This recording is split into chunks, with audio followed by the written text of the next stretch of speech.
Or if you work at McDonald's and preparing hamburgers, you have a 3 years traineeship just because Germans are Germans and they like to do thoroughly, so you learn 3 years how to do the perfect cheeseburger, but also like about hygienic matters and stuff like that and laws. Okay, now I want to get a little impression why you're here. If there are people who want to teach themselves or already teaching and want to improve, or if you just sit here because it's warm and there's water. So please, yes? Well, I like teaching in general. I think it might be my career maybe in the future. Okay. And recently I started a YouTube channel. Okay. But I try to teach some people about sustainability and energy. And I mean, I can sure get much better. I think I'm terrible right now. Okay. So now you have the unique opportunity to make some advertisement for your channel. What is it called? Yeah, no, also, but I want to learn. I learn how to, if there's a structure to make it more simple to understand and to remember, especially. Okay, good. What's your name? Luca. Okay. Somebody else? Yes, please. I feel like after being in like a specialized master's in energy engineering, to then have to like talk to people that didn't do energy engineering, I feel like it's a completely language. So I'd like to maybe learn, translate what I know into like layman's terms that the average person could understand. Okay, that's good.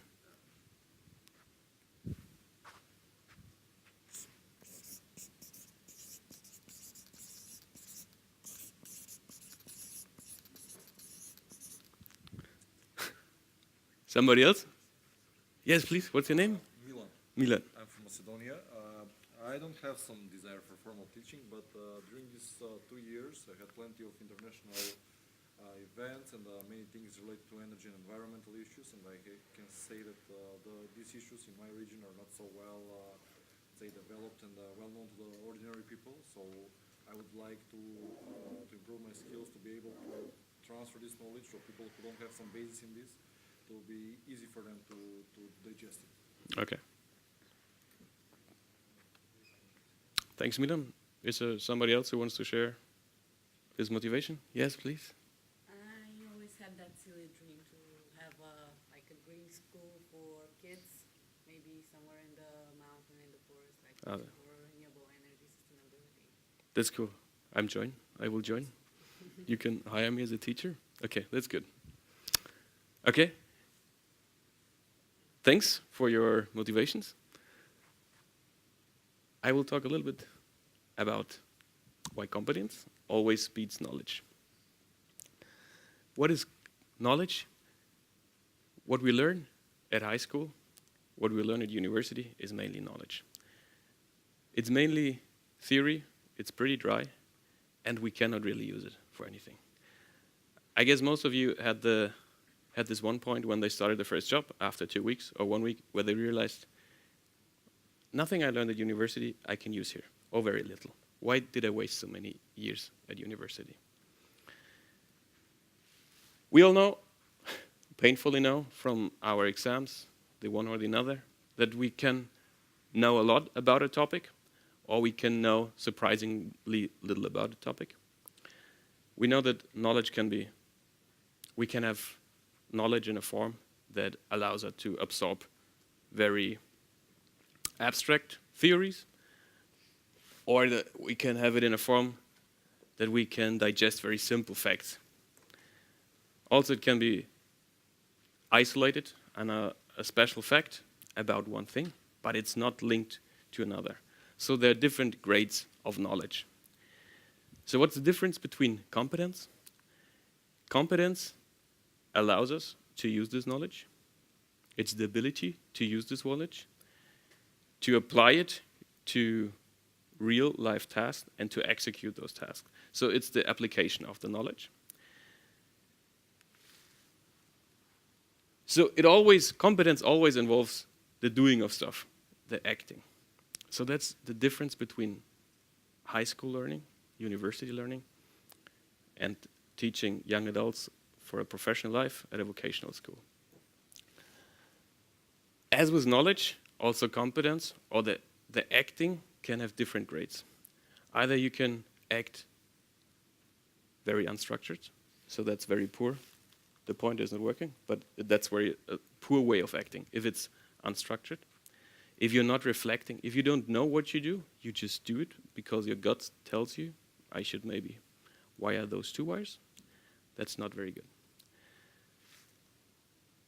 Also, if I'm not confident, there are different tasks that require some confidence. If you're an electrician, you go to somebody's home and you want to install his electric system.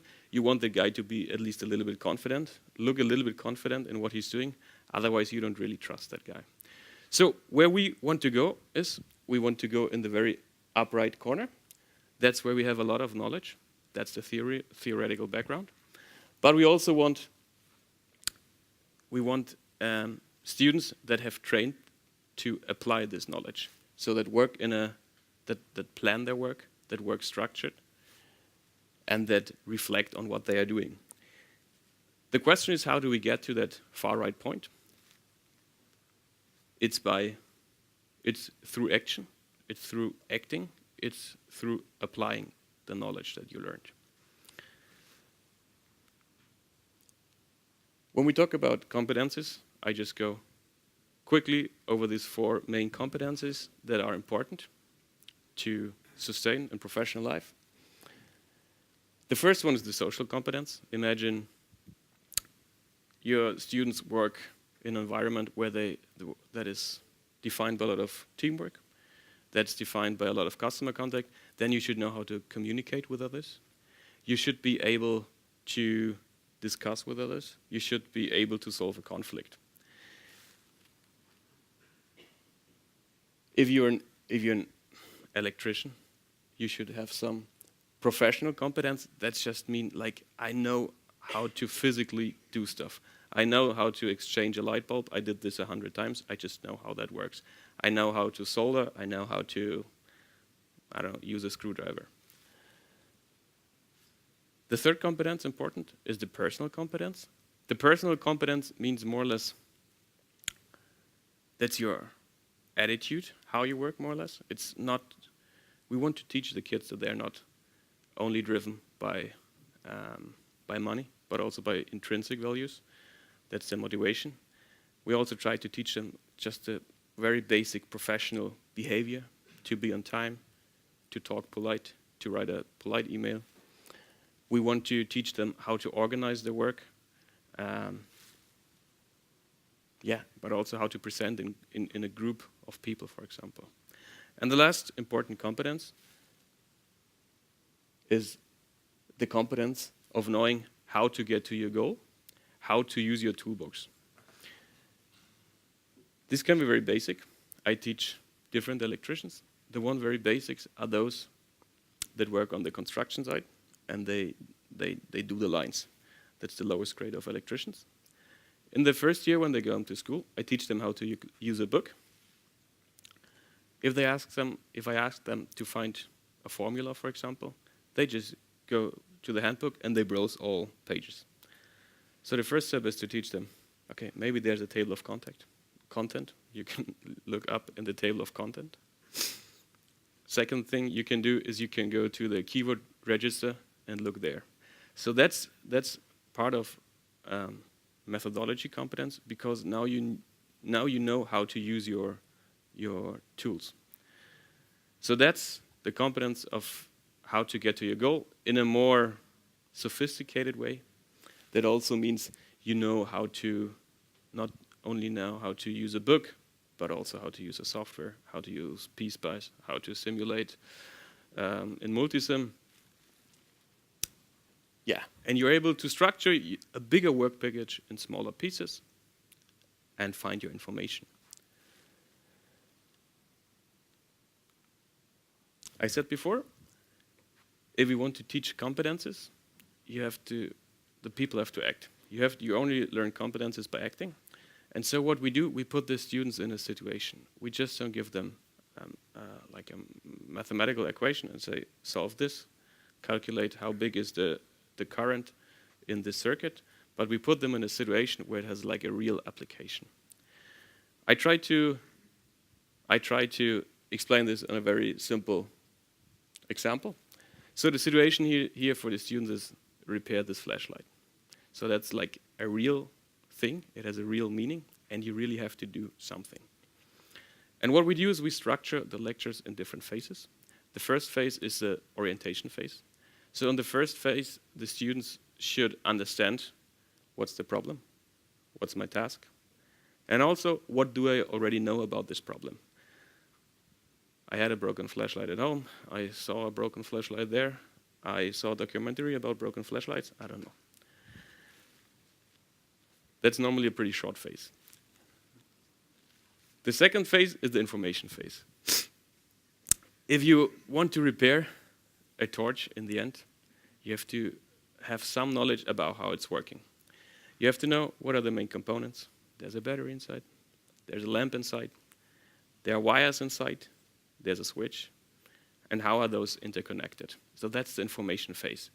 That's not something that I, as a teacher, tell the students, but I give them some literature. I can make this more or less complicated. Either I tell them, here's the book, go to page 240 and look up how the torch works.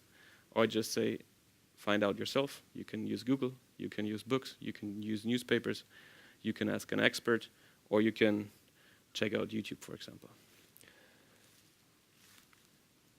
The next phase is the planning phase. That's where the student should plan how they really repair. What's the concrete steps to repair this lamp? For example, one reason why the flash is not working is maybe because the battery is empty. So one point would be, I have to measure the voltage of the batteries. So that's the first point of planning. The others, what else can be broken? What tools do I need to fix this lamp? Where do I have to measure? Stuff like that.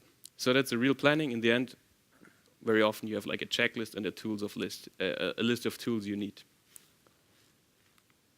The fourth phase is the execution phase. So that's the real act of repairing the flashlight. There, you just do what you wrote down on your checklist in the planning phase. As we all know, theory is not the same as praxis. So in the praxis, you normally forget something while planning. So that's the obstacle in the execution phase. After we executed the task, we evaluate the task. We evaluate, is a flashlight now working? Is it working as good as before? Is the light output stable? I don't know. Are the batteries last as long as they did before? That's the evaluation, just to find out, did I reach the goal? Did I fulfill the task? And the final phase is to reflect what you did. When I had the task to do this in 45 minutes, repair the flashlight in 45 minutes, and it took me 60 minutes, I did something wrong. Maybe it was in the planning phase because my planning was poor. Maybe it was in the information phase because I informed myself too long and had too little time to finally execute the task. So there are different reasons why something could have gone wrong, and we want to teach the kids that they reflect about what they did and just think about what they do and what they can do better the next time. So that is in conclusion what I just said, like the basic questions you could ask yourself in the different phases in this example.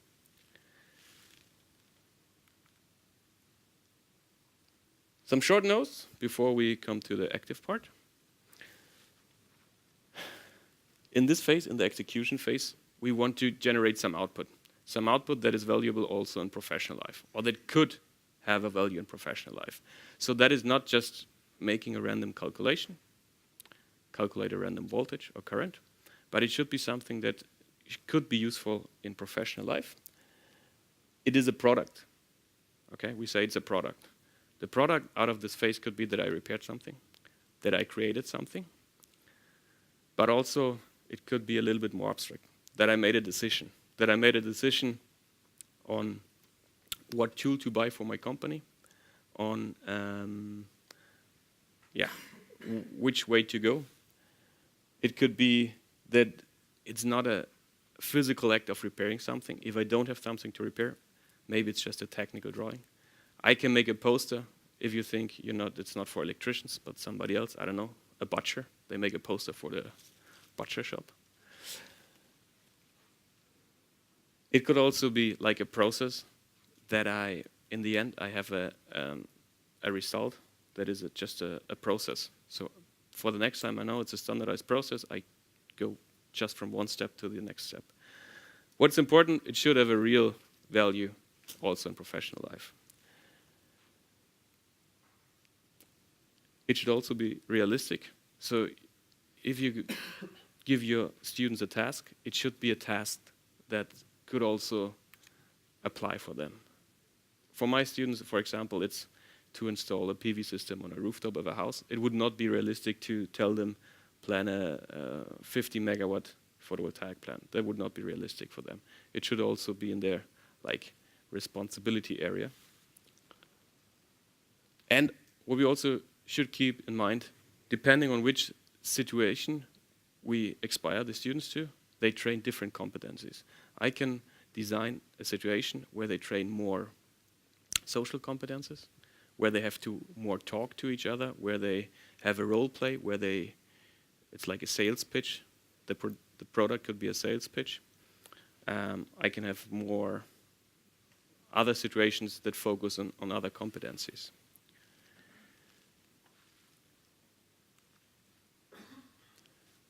Also important to note, it's not a very strict template. So sometimes we just don't go through all phases. It could be that not all phases are applicable, or the phases overlap, or it's not really clear to differentiate which phase is what phase. Yeah, if it's a very theoretical matter, you cannot sometimes just create a situation that is useful and motivating for the students. Finally, now it's your turn. All of you who said before they have something in mind, they want to teach maybe afterwards, think about a topic that you want to teach. What do you teach in your forest mountain school? Maybe workshop for renewable energy. So on solar, for example. Okay, so then you just... Never had the chance to think about it. Okay, if you have something in mind, you just go with that. You try to make a structure for your own lesson. Use those 5 or 6 phases. If you have nothing in mind, you can just maybe use this one. That's just a situation I created beforehand. So that's the situation where you place the students in. Your task is to think about in these 6 steps and think what the student should achieve in each of these 6 steps. Julio, did you understand what to do? Seriously? Okay. Then we start, maybe 5 minutes, and then we just see if we made something that's useful or not. Okay? Good luck.